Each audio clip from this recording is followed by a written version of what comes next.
Christianity should not abandon the marketplace of ideas and literally say doctrine that condemns these people, that exposes these people. Why do we have to make stuff up?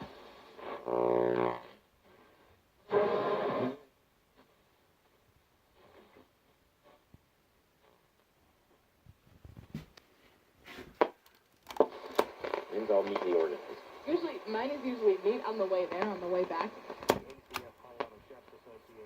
Hard throwing right-hander is going to go schedule anyway for the Marlins. We may see a change in that starter. We'll see come Sunday afternoon.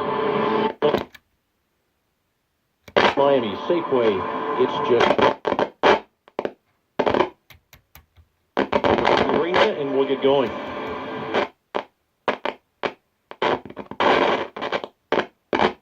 Have some Marlins connections, including their bench coach, Mike Redmond.